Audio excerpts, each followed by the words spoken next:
Donc, comme évoqué dans la vidéo précédente, nous allons voir, donc, pour la partie cam, comment créer un outil, une fraise spécifique, c'est-à-dire qui, dont la forme ne fait pas partie des formes classiques et donc n'est pas inclus dans la liste des formes disponibles directement par Autodesk.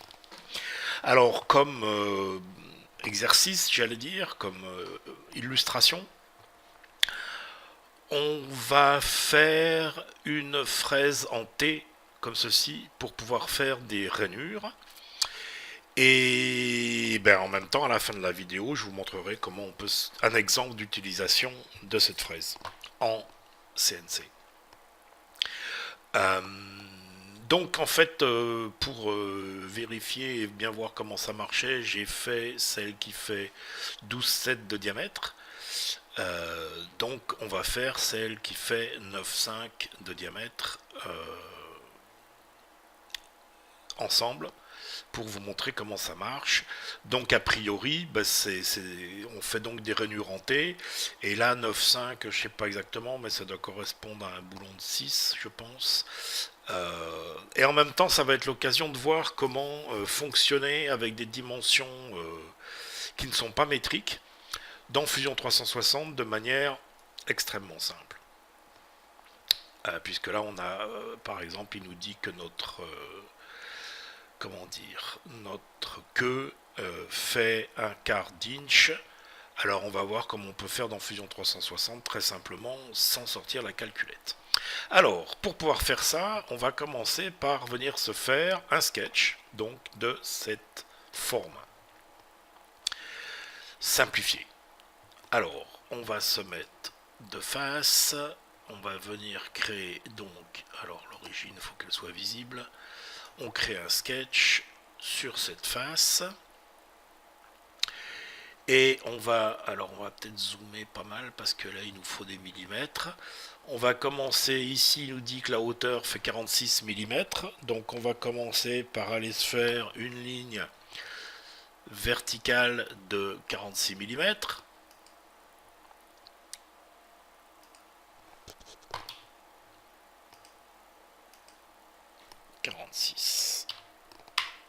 Voilà. Ce qu'on fait, on va faire comme si on allait faire un revolve. En fait, Fusion va le faire pour nous, mais ce qu'on fait, c'est un demi-profil. Donc ici, on a 9,52. Donc on va faire une ligne en haut ici de 9,52 divisé par 2. On sort pas la calculette pour ça. Il nous dit que la hauteur ici est de 5,2. Donc on va venir faire une ligne qui va nous servir en fait de construction. Une ligne ici qui descend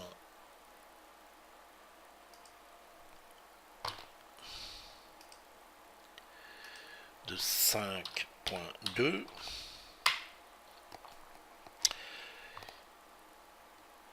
Et oui, à part que j'aurais pu le faire ici, ça aurait été plus malin.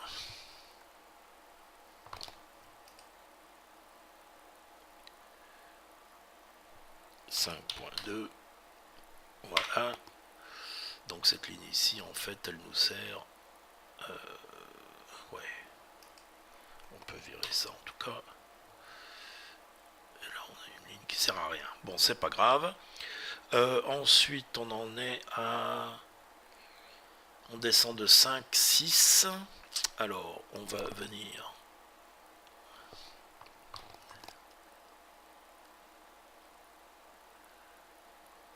ici. On descend de...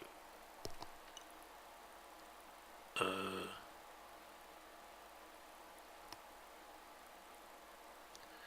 on va faire comme ça. 5,6. Ok.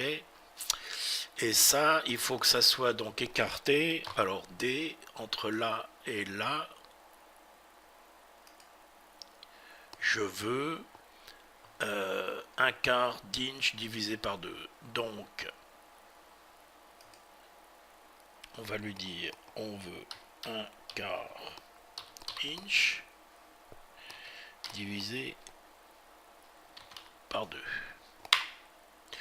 Alors évidemment, un quart inch, il n'est pas tellement d'accord, ça se comprend. On va lui mettre 0,25 inch divisé par 2 et il nous fait 375 qui est la bonne valeur. Alors attends, cette dimension, je vais aller la positionner. Ouais, on peut même la positionner là. Voilà, comme ça évite de tout confondre. Voilà. Alors on a un truc là, c'est un peu, on n'a pas les dimensions, mais on voit que la base est resserrée et puis ça s'écarte un peu. Si on se met en proportion, ça nous donne quoi si ça fait 5.2, on va dire 3 mm à peu près. Donc là on n'a pas les dimensions exactes, mais on va venir faire une ligne comme ceci. Voilà. Et puis là on va venir faire, alors c'est pas une ligne que je veux là.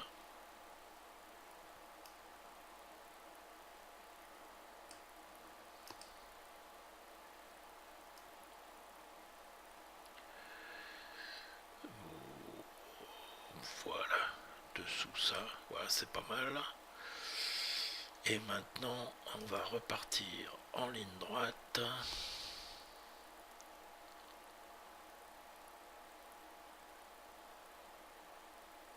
Voilà, et voilà. Ok. Et attends, c'est pas fermé ça?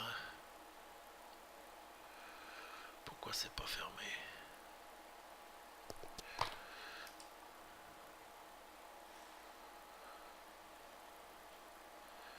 Il me manque quelque chose quelque part.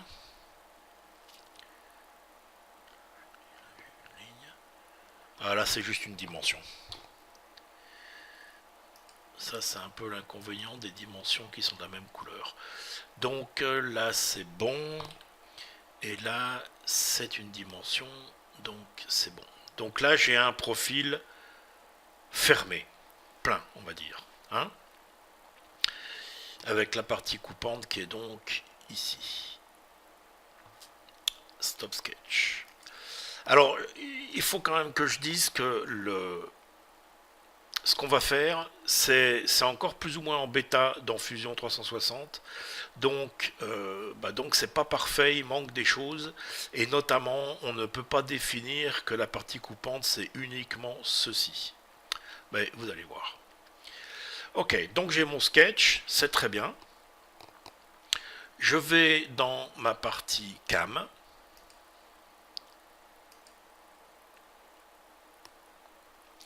Et dans la partie cam, je vais aller dans Manage, Forme 1000, ici.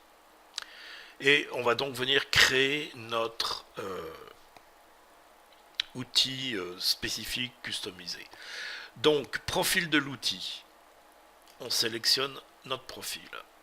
Axe, on sélectionne cette ligne ici. Point de compensation, ça va être... je sais jamais si c'est ça ou ça.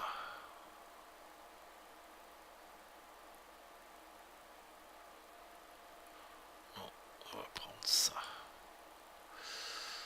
Oh, et on lui dit OK. Alors, j'ai pas donné de nom.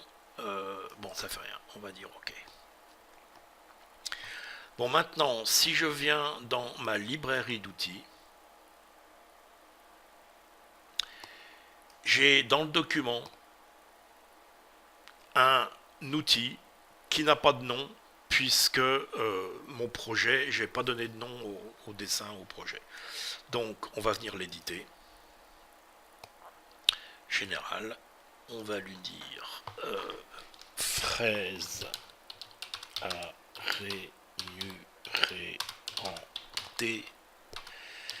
dia 9,52 si je me trompe pas.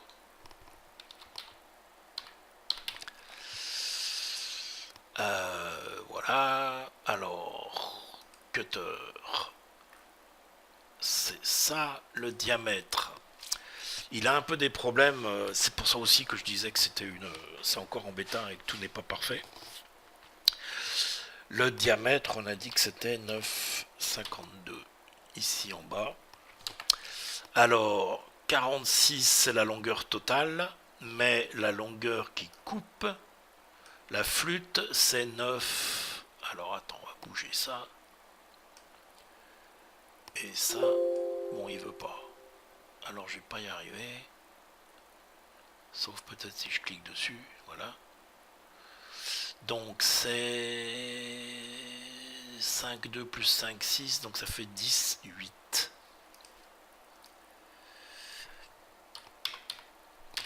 Ça, c'est la partie coupante.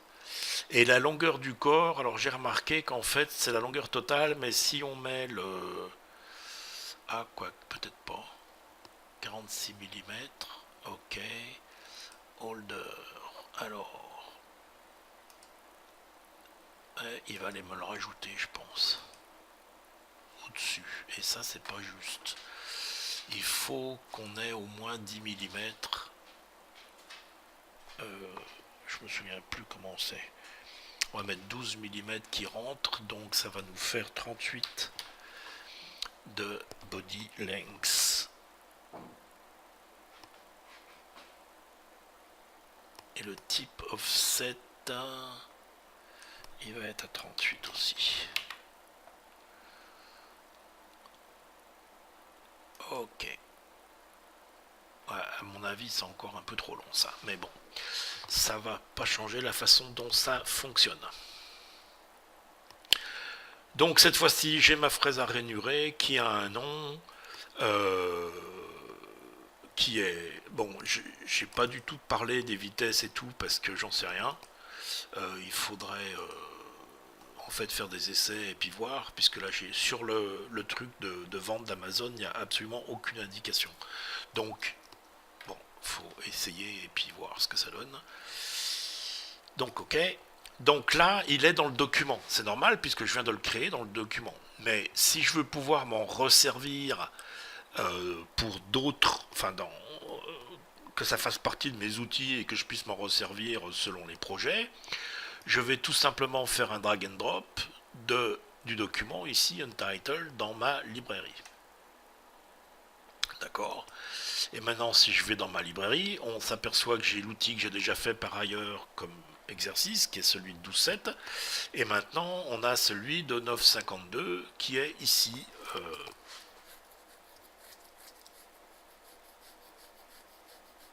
Pareil. 46, overall length. Ouais, c'est ça, c'est bien ça. On est bien en millimètres. Voilà. Donc là, maintenant, j'ai un outil dont je peux me servir dans des nouveaux projets. Alors, on va aller se faire... On va se virer ça, on va se prendre toute la place, on va venir se faire un nouveau projet tout bête, tout simple, qui va être un martyr pour une CNC hypothétique. On va donc se faire une box sur le dessus ici, et on va se mettre les dimensions, c'est pas grave, voilà. Et on va lui dire donc que ça fait 800 mm de long sur 500 de large, par exemple, et que ça fait 25 mm d'épaisseur. Une plaque de MDF qu'on a coupée. Ok. Alors, sur cette plaque, je vais venir faire un sketch avec une ligne. Tac.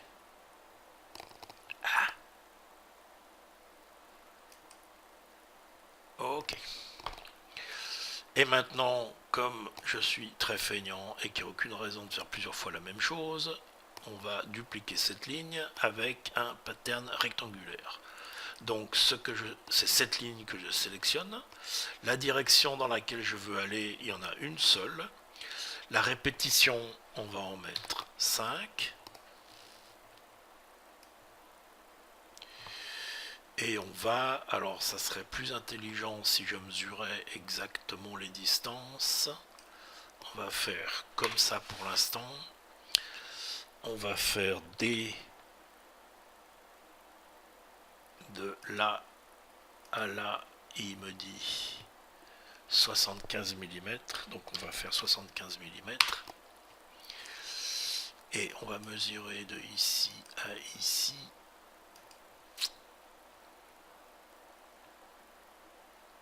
Alors, ok. Est-ce que c'est un multiple de 75 mon truc là? J'ai dit que ça faisait combien ça? 500. Alors, si je fais 500 divisé par 75,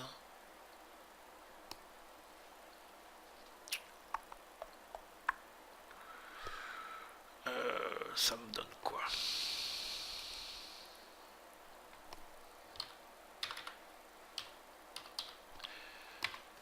Ça me donne pas un nombre rond.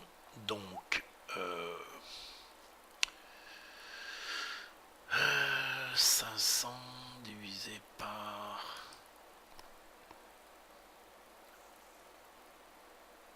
Oh non, c'est pas ça, c'est 500 divisé par... C'est les espaces. Donc 500 divisé par 6. Ça va pas. 500 divisé par...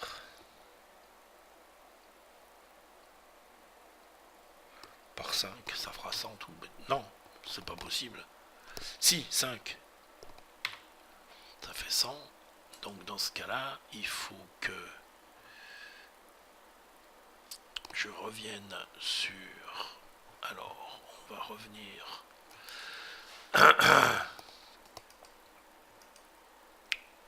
sur le pattern. Voilà.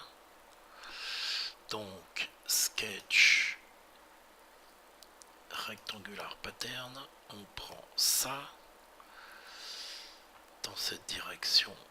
Oh. Là, on en fait 4.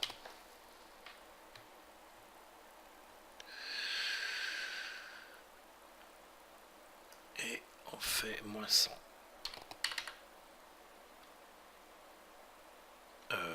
Qu'est-ce qu'il me fait là? Non, non, non, non. Moins 1, 2, 3. Moins 300.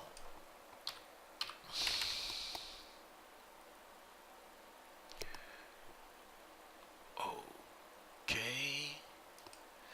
Maintenant, je fais distance de là à là. Et je veux que ça soit 100.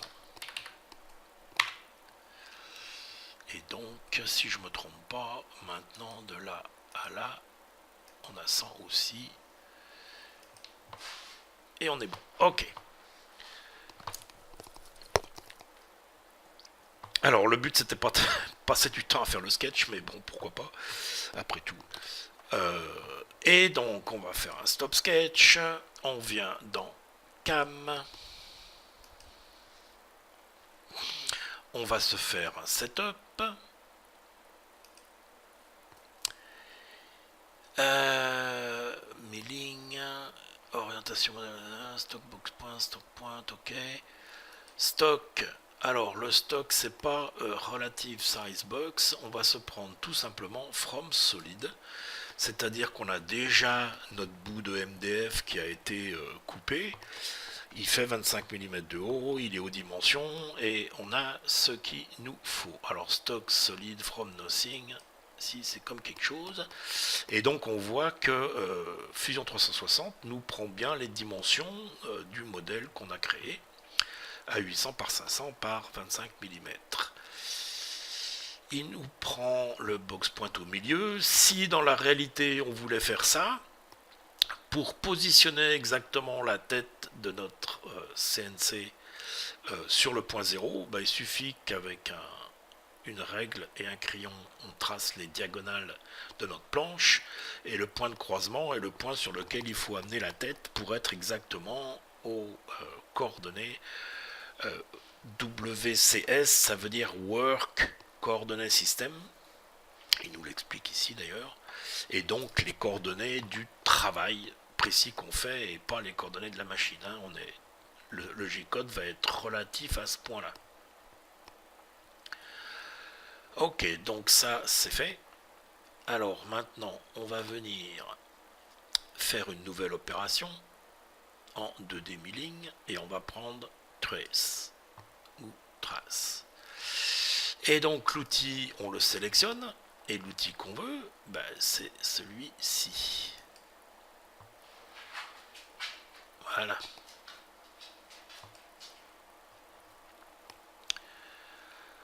Alors, la géométrie, sélection des courbes qui sont des droites, mais pour Fusion 360, toute ligne, qu'elle soit droite ou courbe, est une curve. Voilà. Alors, les hauteurs, on va garder le défaut. Les passes, alors, passe extension. Alors, là, on voit qu'il nous met un petit croquis. Si on ne met pas de passe extension, il va descendre droit, puisque là, ce qu'on sélectionne, on va être au milieu de la ligne, et il voudrait se mettre au point exact ici, et descendre ici. Donc on aurait un demi-cercle de la dimension inférieure de l'outil, donc de 9,52, au lieu d'avoir les 6 mm qu'on veut pour la partie supérieure de notre rail. Donc on ne veut pas que ça se passe comme ça, et donc on va lui mettre une extension au moins équivalente ou supérieure au diamètre de l'outil. Pour être tranquille, on va mettre 15 mm, il fait 9,52, on est tranquille. Alors, Sideways Compensation, donc par rapport à nos lignes, est-ce qu'on veut être légèrement décentré ou droit dessus ou quoi? On se met Center, on veut être juste dessus. Repeat Pass, pas question, on veut une seule passe, donc on adapte la vitesse, mais il n'est pas question de faire plusieurs passes. Enfin, on pourra en faire une deuxième de finition plus rapide, je suis pas sûr que ça serve à quelque chose. Donc une seule passe, l'angle c'est 90 degrés, axial offset, on n'en parle pas. Par contre, on va parler de stock to leave. Parce que, comme je l'ai dit, c'est encore en bêta, Fusion ne sait pas exactement quelle est la hauteur de coupe de l'outil, et il a tendance à prendre toute la longueur. Donc, on va lui dire qu'on veut laisser... On va adapter, on va faire des tests et on va voir, mais on va commencer par laisser 26 mm en espérant que ça soit correct. Et pour le reste, la rétraction, on en veut shortest pass et on laisse l'outil en bas, puisqu'on va jusqu'au bout, qu'on dépasse l'extrémité, qu'on tourne pour revenir, on peut laisser l'outil en bas tout le temps, ça nous fait gagner un peu de temps. On va dire OK et on va faire une simulation. Alors, stock, c'est bon. OK. Alors, voyons voir ce qu'il nous dit là. Ça a l'air pas mal, on va voir.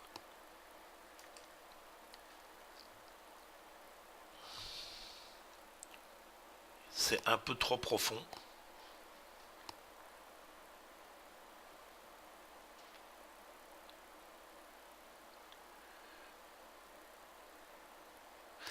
C'est un peu trop profond puisque là on voit qu'on a la petite partie de l'outil qui est inférieure à la partie qui coupe ici, elle est visible. Donc on va venir, on va remettre 2 mm, peut-être qu'un mm 5 ça suffirait d'ailleurs. C'est dans ici, on a mis 26, on va mettre 27,5 et voir si ça... Oh, pouf. voir si ça va. Ok, on resimule.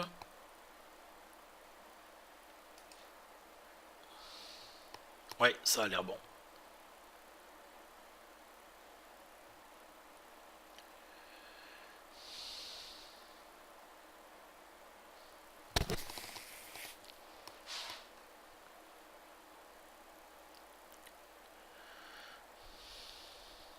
Ok. Donc j'en profite pour dire que Trace, ça pourrait très bien servir, enfin là je m'en sers de cette façon pour faire cette chose particulière qui est de faire un martyr avec des rainures hantées, mais si j'avais un texte en simple ligne sur le sketch et que j'utilise une fraise en V à 60 degrés par exemple, je pourrais très bien graver cela avec la même comment dire la même fonction trace. Ok, close, c'est bon. Donc, ben voilà, j'ai fait ma fraise en T spécifique avec cette dimension-là. J'ai ma planche et j'ai fait mon chemin d'outils pour pouvoir me faire un martyr avec des rainures en T pour pouvoir faire simplement tenir mes pièces de travail avec un boulon de, a priori, de 6. Ça devrait fonctionner. Voilà, merci de m'avoir suivi jusqu'ici. J'espère que ça vous est utile et que ça pourra vous servir dans vos utilisations de vos propres CNC. Les outils spécifiques, il y en a un certain nombre qui peuvent être très pratiques. Là, par exemple, sans fraisanter, je ne sais pas comment on peut faire ça. On n'est pas obligé de faire un martyr de cette façon, on peut juste faire des trous et puis aller mettre des écrous borgnes ou quelque chose comme ça et faire tenir. Enfin bon, ça a des goûts et des couleurs, chacun fait bien comme il veut, c'est une possibilité, mais j'allais dire, c'est vrai qu'on ne peut pas faire ça sans une fraisantée. Merci de m'avoir suivi jusqu'ici, n'oubliez pas de vous abonner à la chaîne parce qu'il y a des nouveautés régulièrement. Euh, Mettez des pouces en haut, pouces en bas, selon que vous aimez ou que vous aimez pas. Surtout, mettez-moi des commentaires et des retours, c'est ça qui m'aide à avancer. Et en cette période de Noël et de fête de fin d'année, n'oubliez pas Patreon. Si vous appréciez ce que je fais, ça m'est très utile. D'abord, c'est, j'allais dire, valorisant de savoir que vous aimez suffisamment ce que je fais pour accepter de mettre un petit peu la main à la poche. Mais aussi, moi, ça m'aide pour payer un certain nombre de choses. Le serveur, des outils, la CNC. Je vais bientôt pouvoir faire des vidéos qui seront complètes, c'est-à-dire qu'on verra sur Fusion 360 et on verra l'application sur la CNC. Mais voilà, il me faudrait quelques outils, quelques petites choses. Et j'apprécie énormément l'aide que vous pouvez apporter et je remercie d'autant plus ceux qui l'ont déjà fait. Voilà. Salut, à bientôt, bye bye.